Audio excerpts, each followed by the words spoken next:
Welcome to the SJMC Grand Rounds, where our experts come together and discuss challenging cases. Witness a synergy of intellect and medical expertise as we embark on our continuing medical education journey together. Before we start, I would like to remind you to subscribe to our channel and enable notifications so as not to miss our upcoming episodes. Now let's begin.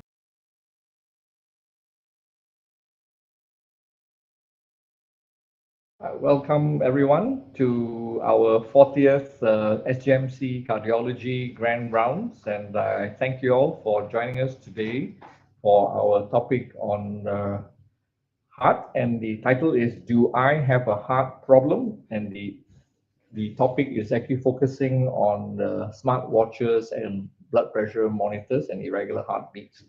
So with me today are my colleagues. Moderating is Dr. Cole Cockway. Hi, Dr. Cole. Hello. Dr. Nazrul in the middle there. Hi, Nazrul. Hi. And Dr. Thurston. Hello. Hi. Okay, Thurston. So welcome everyone. I'll just go through quickly some housekeeping slides before I pass over to Dr. Cole. So the time was a bit wrong. I'm sorry. It's actually meant to be 2 o'clock to 3 o'clock. So for those of you who logged in a bit earlier, sorry to keep you all waiting. Please don't forget to subscribe to our channel so you'll stay notified for our subsequent upcoming webinars. Okay. The Q&A will be using Slido. So if you have the Slido app installed on your mobile, you can go to this code 1749278. Otherwise, you can scan the QR code with your normal QR code scanner to go to the same place on your phone or on your desktop, and that's where we will like you to put your questions. All right. So for CPD points, please note that there will be a registration link displayed at the end of after the Q&A at the end of the talk. So don't worry, if once you submit the registration, the SJMC coordinator will upload your points within about a week. Okay, so without further ado, I am going to hand over the presentation to Dr. Cole. So over to you, Dr. Cole. All right. Thank you, Dr. Allen. So good afternoon, everyone, and welcome to today's Cardiology Grand Round webinar. I'm pleased to be joined by my two Gen Z colleagues, Thurston and Nazrul, who grew up with tech and AI. Okay, we're going to explore a modern twist on the very old complaint, irregular heartbeat. But this time it's not picked up by a doctor, not picked up by a nurse, or not picked up by ECG. It is picked up by a watch, a blood pressure machine, or pulse oximeter. Before I start, I think I have a disclaimer, very important. We are not actually a tech expert, so please don't ask about the internal algorithm or engineering specific. Maybe you can ask Alan after this. We are not endorsing or promoting any product or brand. So this is just a clinical reflection on how nowadays patients presenting to us. The goal is to learn, to adapt, and to improve patient care in this tech-influenced era. So we have been seeing a lot of patients that been self-monitored, especially after COVID-19, and the common complaint is irregular heartbeat from oximeter. The pulse is too fast, too slow. Smartwatch alerts for high heart rate or atrial fibrillation. And we know that these are not a textbook symptoms. We never learned this in our MBBS. And this, of course, has rise in the health anxiety and device-driven consultation. So the common consumer device for pulse irregularity detection are oximeters. All have their pros and cons. Oximeters can track the heart rate, but very unreliable for arrhythmias. There are also certain BP machines that measures mechanical pulse, and they may show irregular pulse icon or a low or high pulse.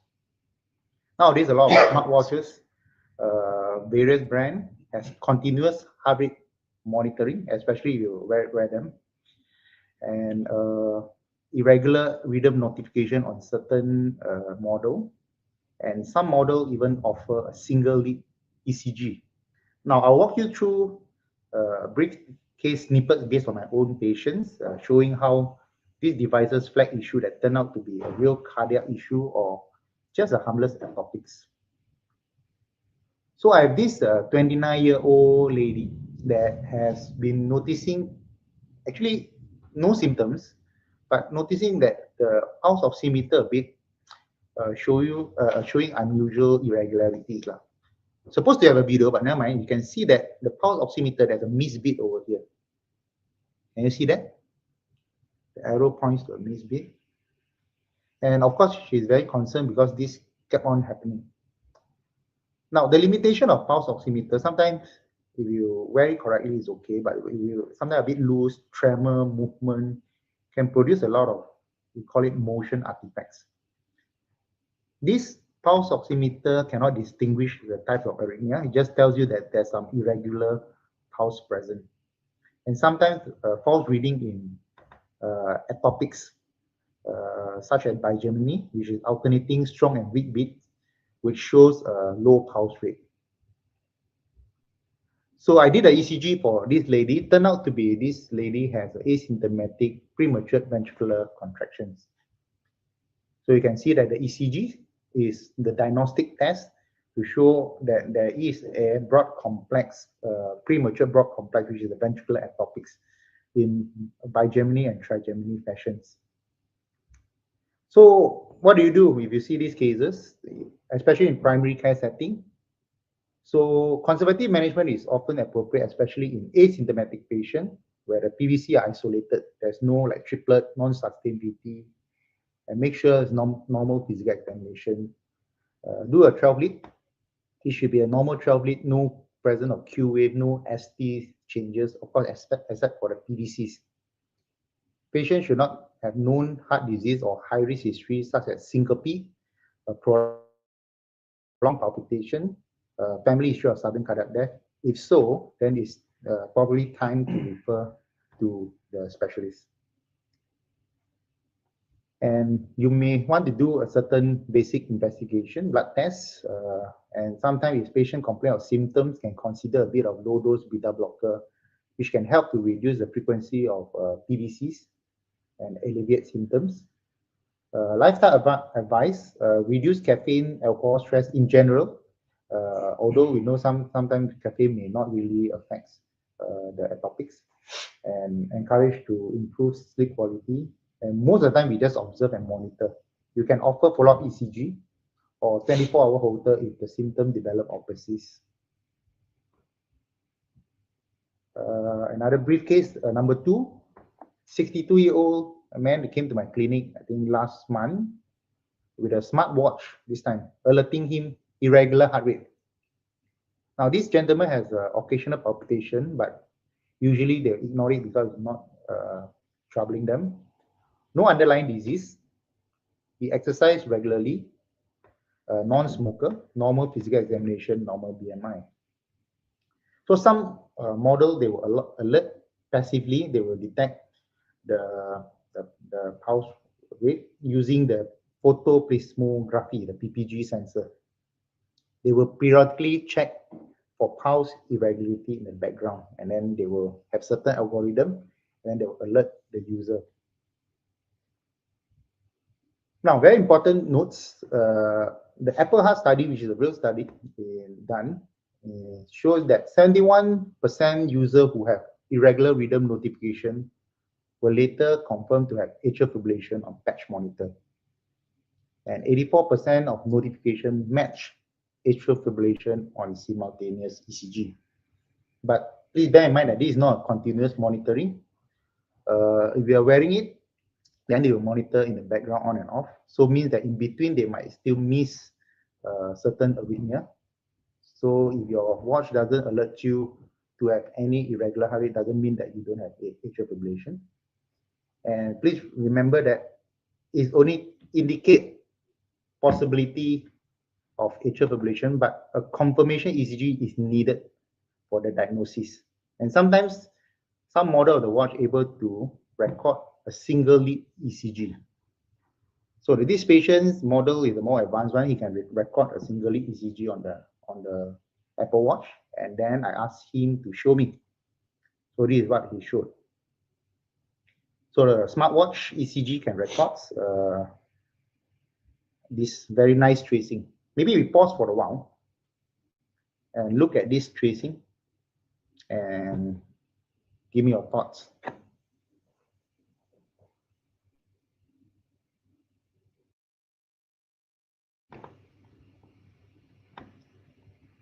Look at the pattern of the irregularity. Okay, let's see. Now, you look at this interval. There's a purple color arrow interval there, a very short interval. Then the red color interval, a longer interval. And then the blue color interval indicate in between interval. Now, these intervals are predictable. So what does it mean when it's predictable? Most of the time, if you're really looking at atrial fibrillation, it is irregular. You cannot predict a pattern. So what does this rhythm shows that there is the ectopics, and most of the time it's atrial ectopics because the premature complex is narrow, followed by a sinus reset, so it slows down a bit pause, and then back to a normal sinus rhythm. And then again, ectopics. Now, interestingly, the Apple Watch detected atrial fibrillation. So that's why it's very important that Apple Watch able to pick up very good ECG signal. However, the diagnosis still need to be made by a physician. So if you have a patient like mine, you have to look at the tracing yourself. And the limitations, so it only observe only one lead. So sometimes that's why it's not indicated for checking whether this patient having a ST elevation, MI or ischemia. So don't use it for that. It requires user activation, meaning that you need to have one finger touching on the crown to have the continuous ECG interpretation for 30 seconds. And the result can be sometimes inconclusive, especially when there's a lot of motion artifacts. And it's not validated for all arrhythmia. FDA clearance only for AF versus sinus rhythm. In between, usually they will term it as inconclusive. But the rhythm actually is quite clear-cut. If you look at the rhythm, sometimes you can make a good interpretation out of it. So this is the 12-beat ECG of the patient. So you can see that it is clearly a premature atrial contraction. Sometimes can be misdiagnosed as atrial fibrillation. So we don't usually start anticoagulation, even though the smartwatch tells us that this patient has AF. Confirm first. So what do you do? PAC, if you see this in your primary care settings, about same thing as PVC. Blood test, you can do a simple one, check the electrolyte, thyroid function, can consider a bit of low-dose beta blocker to reduce the symptoms. Again, lifestyle advice, observe and monitor. Most of the time, you just reassure the patient. And if the patient's symptoms persist or prolong or keep on indicating AF, I think it's time to send to the specialist for further diagnosis. Okay, so these are the two case snippets from my side. So I will probably hand it to Dr. Nazrul. Maybe Nazrul have a case to share. Yeah, I'm going to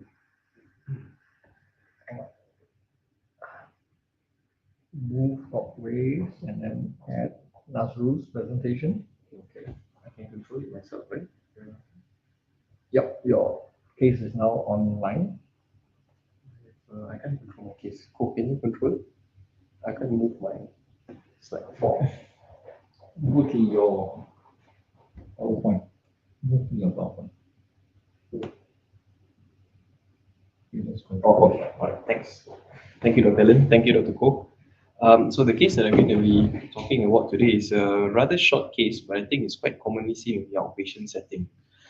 So I had a 43-year-old female that came by about 3 months ago. Now she was having bouts of palpitations for the past 3 years. When these symptoms actually started, she was actually going through a hard time. She was in between jobs. Her family's health was deteriorating. So after seeing her family practitioner, they came to a conclusion that this was all due to stress and anxiety, and she was put on Xanax on a per need basis. Her symptoms, however, did persist, but it was less severe, right? So now she's got a very strong family history of ischemic heart disease, and because of this, she does her yearly checkup and she checks her blood pressure almost daily. Now, for the past 1 week prior to her coming to clinic, she noticed that the heart rate monitor on the blood pressure device indicated that she had an irregular heart rate. Now, she was puzzled by this because, according to her, she's been perfectly fine. She's doing her walk. She did not have any symptoms of chest pains, breathlessness. The only symptoms that she has was the occasional palpitations, again, which she thinks is mainly due to her anxiety. She was concerned because her mother actually had required a pacemaker a few years ago. Now, she was concerned that she may actually suffer the same fate. Now, to make matters worse, when she actually came to my clinic just before coming in, when we actually checked her vital signs, the blood pressure machine actually recorded her heart rate to be 40 beats per minute. So she was a little bit more alarmed at this point. Now, when she actually came in and when we actually examined her, the manual pulse was actually 80 beats per minute, and the pulse volume was good, but it was irregular. There was no other abnormal physical findings at this point. But she brought in her blood test from her family GP, and there was nothing really to worrying at this point. Her thyroid functions were normal, hemoglobins were normal as well. So we did a simple baseline ECG for her, and I think the first thing that strikes us is this bizarre-looking QRS complex smack right in the middle of the ECG. So if you look at the rest of the ECG, she was in sinus rhythm. Her heart rate was about 70 beats per minute. And what you actually notice after the PVC is that there's this compensatory pause, which is most likely the cause of why the blood pressure machine records the heart rate to be a bit low. Now, oftentimes, I think in the past, we've always thought that PVC is something that's pretty benign. But I think in the late 90s, I think we find that this can also cause heart failure in certain group of patients. So what we did was, the first thing, we just did a simple baseline echocardiogram. Now, her echo was completely normal, but I think what I wanted to show here is actually this is how the heart looks like when it's getting PVCs, right? You can see that the heart pauses for a brief second before it starts contracting back again. Now, thankfully, we did not find any structural abnormalities, so ejection fractions were completely normal. Now, because she was actually experiencing symptoms for the past 3 years, and it's not really been going off, we actually advised her to actually get a Holter monitoring done to actually determine what's the burden or percentage of PVCs that she was getting throughout the day. So we actually put on a 72-hour Holter, and what we found that she was getting ectopic beats, a total burden of 7.2%. Now, I think generally, if the burden is high beyond 10%, that poses a risk of patients who are getting dilated cardiomyopathy. Now, in view of her symptoms and the PVC burden, we actually counsel her to consider taking beta blockers. So we put her on a small dose of bisoprolol, 2.5 daily, and we actually saw her back in about 3 months' time. Now, the medications plus her lifestyle changes, we repeated back the Holter after 3 months, and the burden had come down to about 1.2%. So she's quite happy. Our plan was to actually see her back in the next couple of months and try to titrate down the dose if she remains asymptomatic. Yeah, so this is actually just a very short case, but I think this is quite commonly seen in the outpatient setting. Now, just a very few take-home messages. I think palpitations are very common. Of course, wearable devices can help in the diagnosis of such cases. If this was detected early, I think the symptoms would have been treated 3 years ago. Now, PVCs in patients who are asymptomatic, who are symptomatic, I think should not be taken lightly, as if the burden is high, it can lead to heart failure. That's just a case of mine. Yeah. So this the low heart rate is picked up by the BP device. The BP device, yes. Yeah. So this is a common problem. So nowadays, every time when patient comes to see me with saying that no symptom or maybe misbeat, but the BP recorded like 40 beats per minute, I usually already can guess that there's most likely ectopics because the BP machine just detects the mechanical pulses, not the rhythm. So each time when you have atopic, the next beat will be a bit stronger pulse, and during the atopic, there will be a bit weaker pulse. So the machine often misses the weaker pulse. Cool. I've just got a very simple question for you. Now, if let's just say this patient was asymptomatic and you just see that one single PVC, would you subject her to all these tests then? No, that's why I highlighted earlier. If there's no high risk factors, patient is relatively well, most of the time we just observe, but not to ignore. The only problem is a lot of patients in the past, because the previous teaching was atopic is benign. So they often ignore. So nowadays, I told them it's nothing to worry. It's just that in the future, when it get worse, then probably we need to come back. Or let's say for those asymptomatic, a bit more difficult. In the past, I always say that maybe come every year for just a regular check, maybe do ECG, make sure there's no what do you call that, increase in the PVC in the ECG. There is no symptom that patient might miss. Sometimes they have this giddiness, syncope, they didn't tell us. And physical examination makes sure there's no symptom of heart failure. So they probably can come. But nowadays, a bit different advice. You can always buy a smartwatch to help you to detect all these problems nowadays. So a different era, that's what I say. Very interesting. Besides medicines, would you think of anything else? Medication only indicated in those with symptoms, or especially very, very high burden load. Then probably we will start medication to suppress the PVC burden. Sometimes, like in your case, about 7% no symptoms. I often just maybe monitor every 6 months to a year. We'll check the holter again.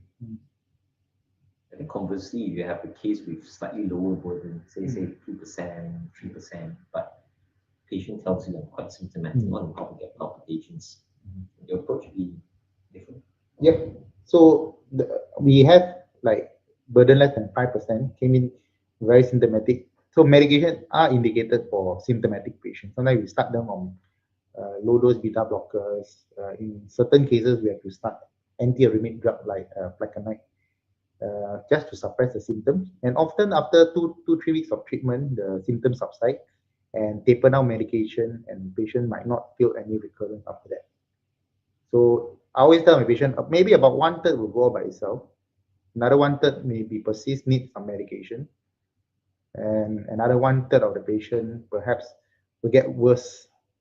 The one that gets worse is the one that we need a constant suppression of medication or sometimes invasive therapy like radiofrequency ablation of all those topics. All right, so maybe we move on to Dr. Thurston. You have interesting case to share. Okay, move on to your slides, Thurston. You seeing it? Yep, I'm seeing it. So thanks for the opportunity to present the case today. So my case is a bit longer than my colleague's case, and it actually shows that sometimes high heart rate detection can lead to more urgent diagnosis and greater implications. So a 53-year-old gentleman who I kind of co-managed with Co before this. There's no medical illness before this, nothing really in his background to suggest anything untoward. And had been feeling a little unwell and purchased himself a Fitbit, which then showed intermittent high heart rate alerts. So this was one where it only shows the heart rate and doesn't have an ECG app on it. And he says it was variable in terms of heart rate, 90 to 150. And on and off, he was also getting this intermittent palpitation, racing heartbeat sensation. And then became increasingly unwell and presented to the ER. One day, feeling very unwell, abdominal bloating, and sees some difficulty bending over, stooping over, which makes him very breathless. And this was worsening over a period of a few weeks. Clinical examination in ER is not pale, speaking full sentence, slightly low saturations, but borderline, I would say 95%. Heart rate was 145, blood pressure was still okay, over in the lower range.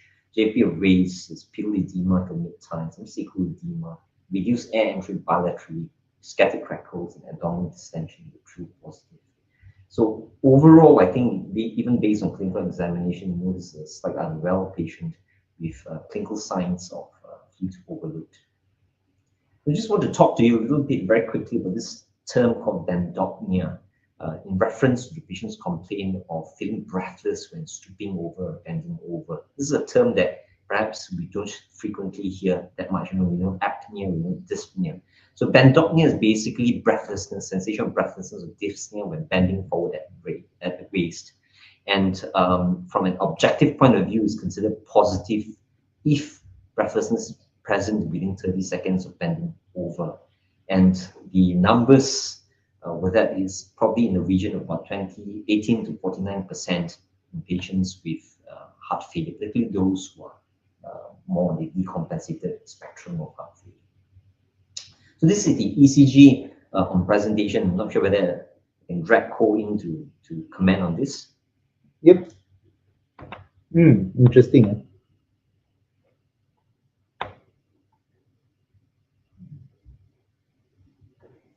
So on the spot. Yeah, I know. All right. So looking at the ECG, the first glaring things would be the heart rate is very fast. So of course, please make sure the sweet speed is that everything is okay. I think it's normal. Now, it's a narrow, complex tachycardia. That's number one. The heart rate probably near about 150, 140, 150 beats per minute, ventricular rate. Now look at the P wave. The P wave is very interesting because in the lead 2, 3, and AVF is on the negative side. So this can be either atrial atopics, so it's like an atrial tachycardia. Sometimes patient heart failure itself can have atrial tachycardia, or the other way around. Atrial tachycardia can induce heart failure by means of persistent tachycardia. So you strain out the heart. So yeah, this patient has some form of atrial tachycardia. Yeah, absolutely. I think that was the first impression, I think, even for ER doctors, there's some form of atrial tachycardia happening. But interestingly, spontaneously, this was the next ECG, which I would say went back to kind of a sinus rhythm with a PVC. So I think in a way, this explains his concerns from the Fitbit bands, intermittently sort of normal range kind of heart rate, and then at other times it's sort of high heart rates up to about approximately 150 beats per minute. So there were actually telltale signs coming off from that, even the heart rate monitoring itself. So further on in terms of investigation, nothing much in terms of the FVCs, just sort of borderline, sort of high creatinine of 137, GFR of 50, liver functions a bit elevated in terms of transaminases, thyroid was normal, but then an absolutely high NT-proBNP of 6,900. Just wanted to quickly talk a little bit about NT-proBNP as well. I think if all of us are quite familiar with NT-proBNP now, the rule of thumb is that it's less than 300 picogram per mil, and that's a rule out in terms of heart failure. But there's also the important part where you need to differentiate between an acute patient in the emergency department and sort of de novo heart failure when you see quite stable patient in the outpatient setting. That's also important for us to look at the age-adjusted sort of NT-proBNP levels. If you can bring your attention to somewhere in the middle here, the age-adjusted rolled-in numbers for the NT-proBNP, which makes heart failure likely or not likely. You can see the gray zone. So these were the echoes during the first presentation in August in 2024. Even I think for the untrained eyes out there, you can see that the ventricles, they focus. I think you can see my cursor moving. No, okay. So on the leftmost panel, you see that the ventricle is barely moving. The short axis are the two images in the middle. They're not really concentrically contracting. So this global hypokinesia. And the rightmost panel is the four-chamber view. Again, I think the same very dilated atria, very dilated ventricle is barely moving. So in terms of numbers, actually, he's got an ejection fraction of 19%. He's also got a right ventricle dysfunction, severe global hypokinesia. some MR and TR, which are probably sort of functional in nature. And dilated IVC is just very, very congested clinically. So the management is as per any acute incapacitated heart failure. This dialysis, IV furosemide, and we responded quite well to that. Started him with a bisoprolol 1.25 and managed to go up to 2.5 with no implication in terms of his overall blood pressure. Jardians in the context of the heart failure, and dimicron started because he had A1C that's high in undiagnosed diabetes. Weight was 108 kilograms at presentation, got it down to 98 kilograms, which was 10 kilograms of oscillating over a period of 10 days. And urine found value, so the renal profile at mean was quite constant. I put in a fluid restriction of 1.5 liters. The other thing that we managed him for was in terms of this thing called iron deficiency anemia in the context of heart failure. The ESC guidelines is quite clear with regards to this. In patients with HFrEF and MREF, it's important that iron is supplemented. And the numbers to remember for this is very simple. If the ferritin is less than 100, you prescribed IV iron. If the ferritin numbers are between 100 to 300, and you would look at the transferrin saturation on the short T-set value. The T-set is less than 20, and there's indication for iron in the context of HFrEF and HFmrEF. That is heart failure with reduced ejection fraction and heart failure with mildly reduced ejection fraction. The two with clinical data is ferric carboxymaltose and ferric derissomaltose. And that's the Ferinject at the top for carboxymaltose and derissomaltose norepinephrine. That's based on hemoglobin value as well as the body weight. So this was the Holter monitoring for him. Again, you see the patterns. I chose particularly this strip, and you could see all sorts of arrhythmia. And here you got sinus region coming in, and have the sort of PVC in between. There's just two bits of PVC there, and going on to what I believe is a sort of atrial tech brand. Overall, I think the supraventricular ectopus is measured at 48%, and with multiple SVT1s, the VEs were 0.91% of this first Holter. Sending as well for a cardiac MRI, further sort of tissue analysis of the LV and RV, and you could see the EF was even lower on the cardiac MRI. In fact, measured at EF of LV EF of 12% and RV EF of 20%. Perhaps what's more interestingly is that there was some evidence of subepicardial, so myocardial fibrosis in the basal to inferior-lateral region. Overall, this is in keeping with some of the non-ischemic dilated cardiomyopathy, probable past myocarditis. The long-term management for this patient is to be able to optimize in terms of interstitial, initially starting at 25 milligrams of his blood pressure is on the lower side, maintaining the bisoprolol of 2.5, was able to reduce his diuretics to this bumetanide 1 milligram OD and subsequently to 1 milligram EOD. So the bumetanide 1 milligram is equivalent to 40 milligrams of furosemide in terms of equivalent dose. Jardians maintained 25 and dimicron 13 was able to control his diabetes. And this is approximately 6 months after and repeated his echocardiogram. I didn't put it side by side, but I think you could appreciate the fact that the ventricular contractions are now a bit more rigorous compared to the first echo put out, and the ejection fraction for the left ventricle is measured at 33%. Although there was still this appearance of global hypokinesia. Of course, I did an angiogram to make sure the coronaries are found, so you know this is completely non-ischemic in nature. So overall, I think in keeping with our team today, I think this is reflection that sometimes the variables give us a certain prediction or an eye into things that are more potentially more important and dangerous for patients. I think I'll stop here in terms of these slides. Very interesting. The initial observation that brings to final diagnosis. So I just want to ask you, the initial heart rate, what was the presentation of the heart rate again? It was about 145. 145. So I often notice that a lot of patients tells me their Fitbit, their watches, which only have heart rate monitoring, tells me that the heart rate is a bit high. So most of the time, 100 to 110 is usually still, I'm still not too worried. But anything above 130, I start worry a bit. But anything above 150 at rest, generally is something is wrong. Another thing is I will ask them another question that whether they have wear their smartwatches while sleeping or not.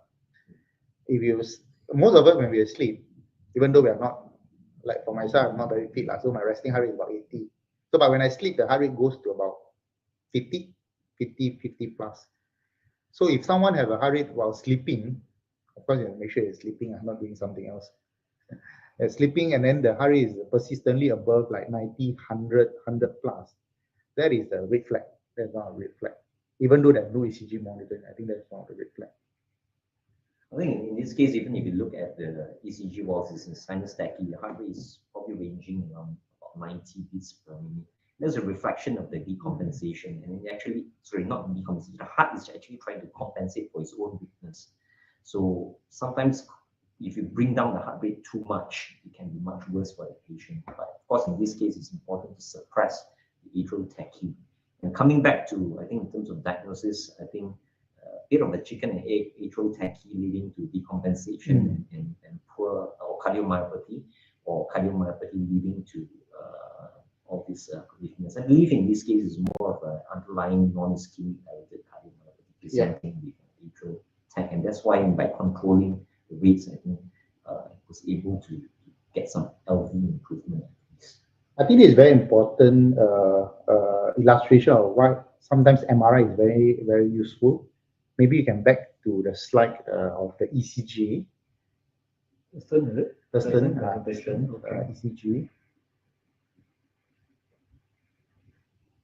Let's go a bit more. The first ECG that.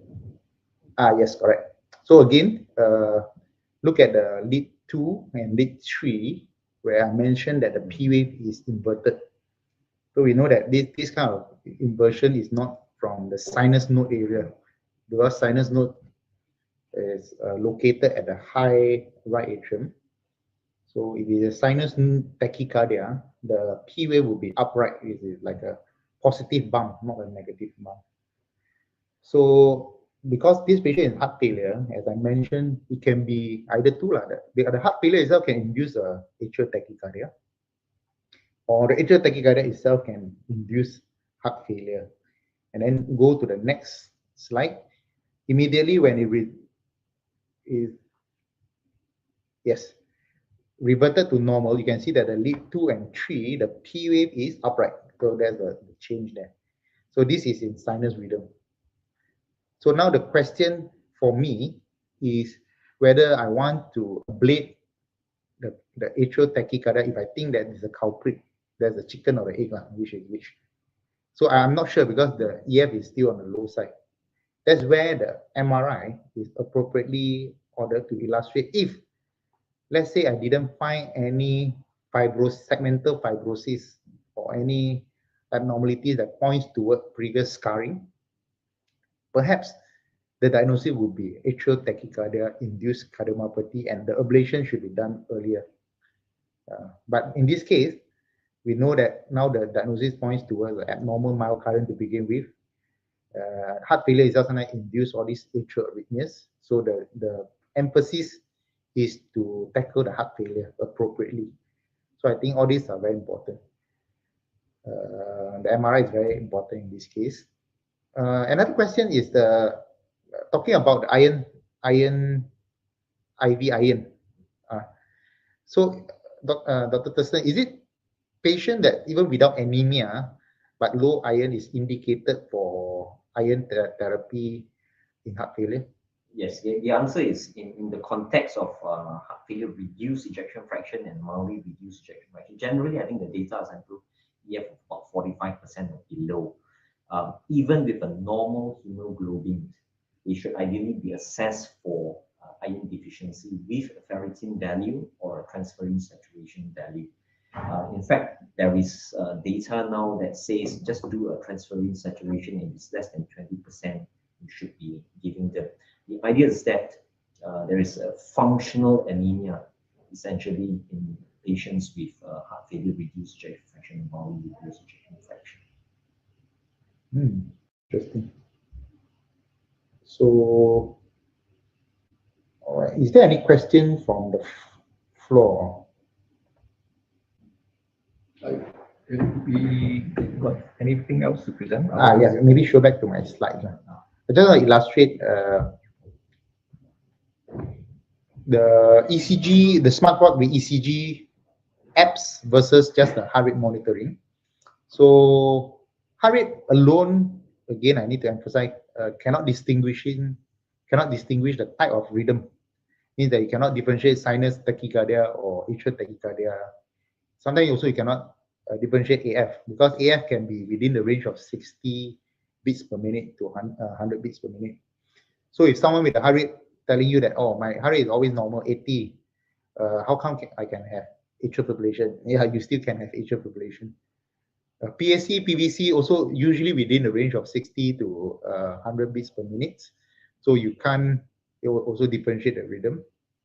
So that is why if you wanted to buy any watch, just ask them whether can buy the latest model that includes the ECG monitoring.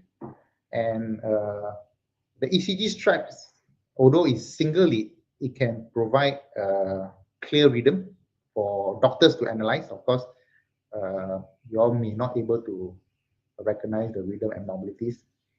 You can often save in the phone, and later on retrieve as a PDF format, and you can show it to your doctors.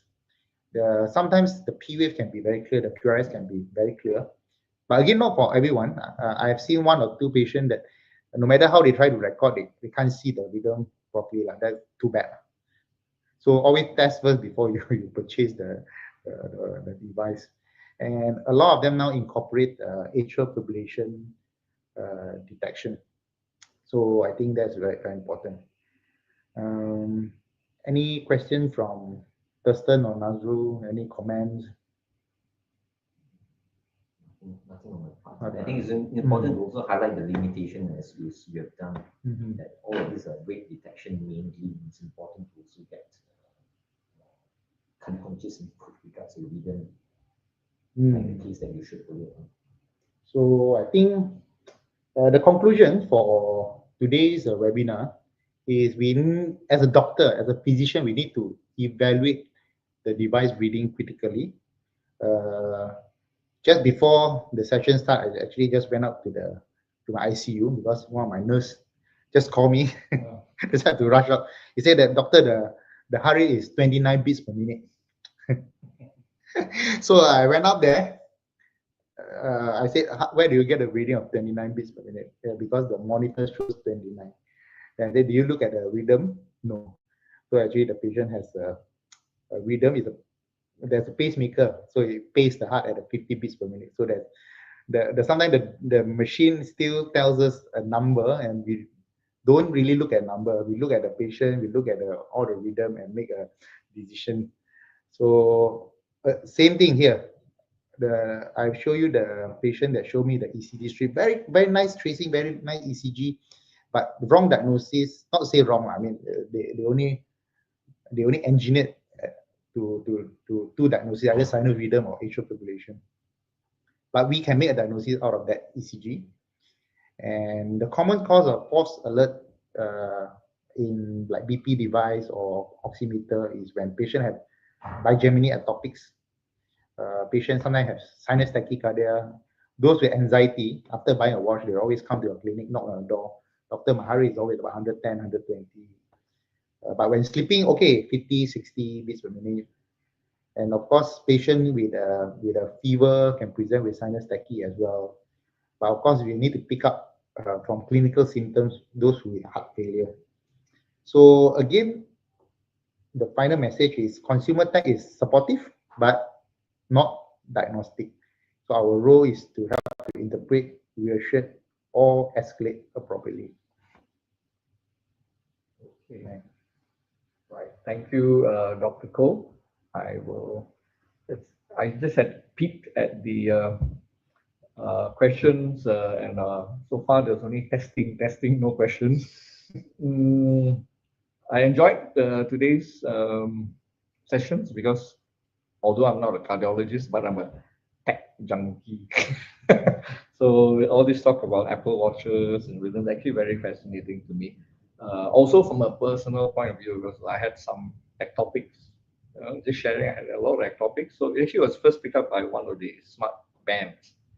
At that time there was no Apple Watch ECG yet, so I picked up, and then I got the Apple Watch. And when the time the ECG monitoring was approved in Malaysia, that was very good. So those who have some rhythm problems is actually very good. And as you get older, you can pick up at atrial fibrillation as well. So being a tech junkie, I don't know whether you all know that the Apple Watch can measure more than 1 lead. Ooh. Apple Watch can measure 9 leads. Oh, okay. I don't know that. So It don't keeps know. evolving. That's why we are learning. No. It's quite easy. I will share this tab. So actually, you can Google or search using the Apple Watch to record multiple ECG leads. After all, actually, when we are doing this is my Apple Watch. So we're doing this. You're connecting the left hand with the right hand. So it's basically lead 1. You can take off you take out the Apple Watch. Okay. So the sensor at the bottom, and then you hold the crown with the tab. Then you put this on your left leg. Okay. Then it becomes lead 2. Or just the lower part of your thigh. So now, then for the right leg, then it becomes lead 3. Then it can measure V1, V2, V3, V4, V5, V6 as well. So I don't know how useful this is, but I suppose if you are really, really isolated in a desert island, stranded, and then somebody having chest pain, and whether having an infarct, at least you got 9 leads you can check. I think if you're in the desert island, you can't do anything about it.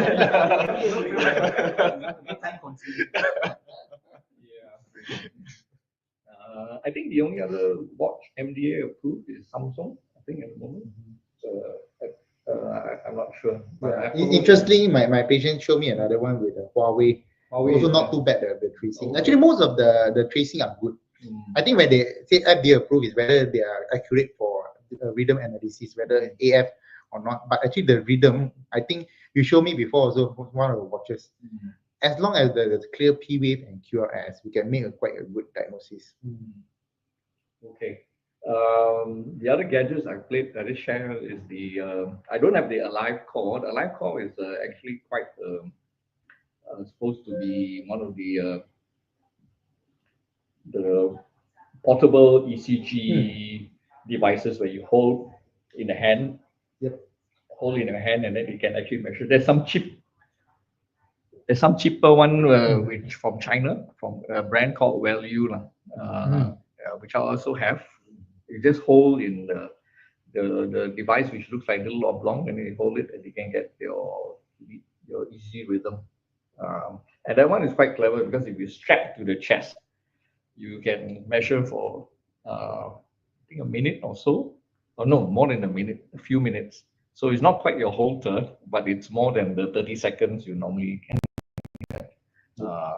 And then there's some BP and ECG combo also from China. So it's actually a cuff, no tubes, a cuff, and then it also has a metal section there. You can measure BP, and then actually the leads you can also measure you can also record the ECG rhythm, all in one.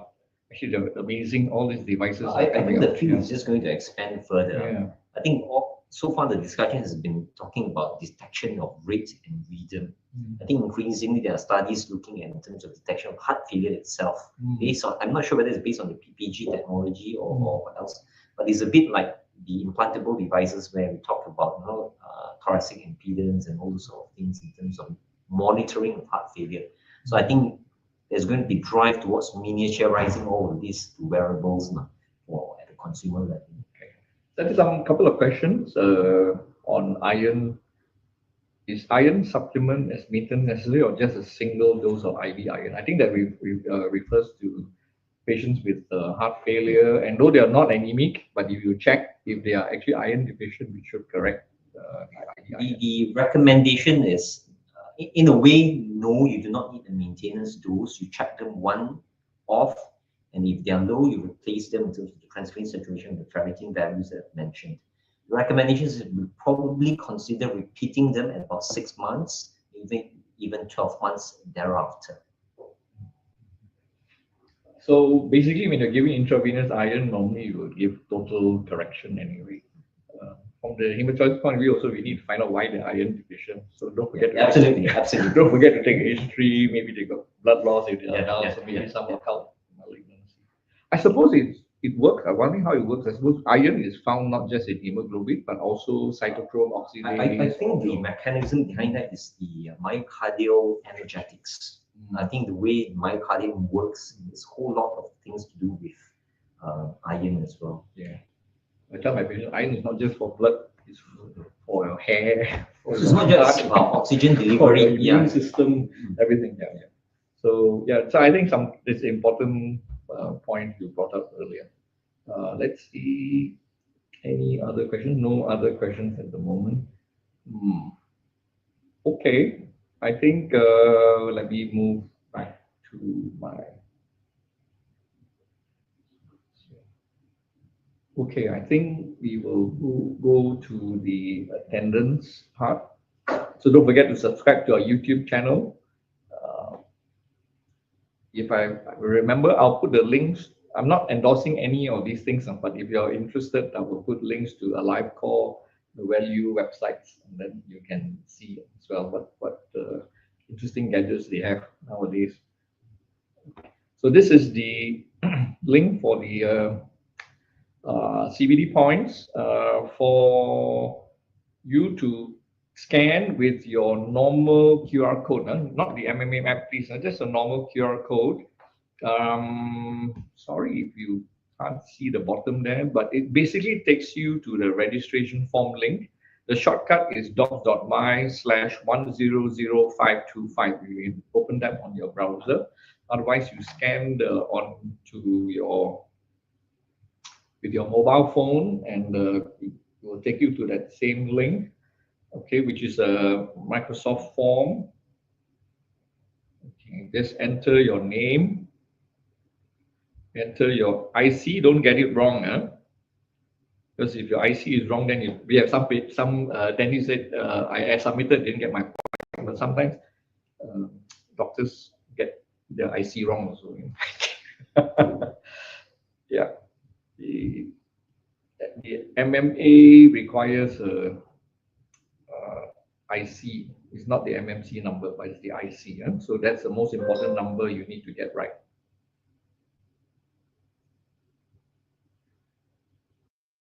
If you can't remember your MMC registration number, not so important.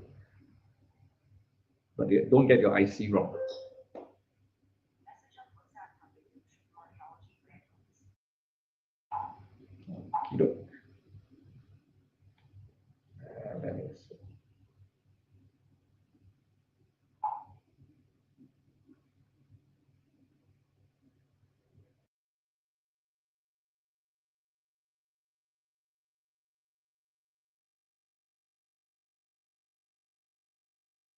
All good?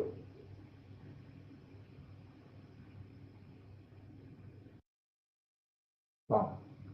A lot of questions.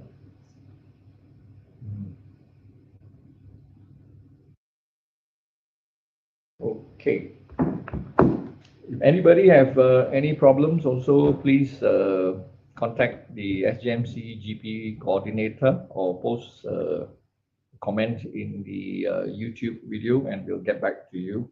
Or you can email us or contact us at docs. Okay, so it's almost 3 o'clock, and it's been a great session. So thank you all for attending, and we'll see you in the next one. So thank you again, guys. Thank you. Thank you. Gen Z. So some of us are a bit older than that. Baby boomers. Okay. Cool. All right. Gen Z. Yeah. Okay. Take care. Okay. See you all. Have a good weekend. Bye. Bye-bye. All right. Went quite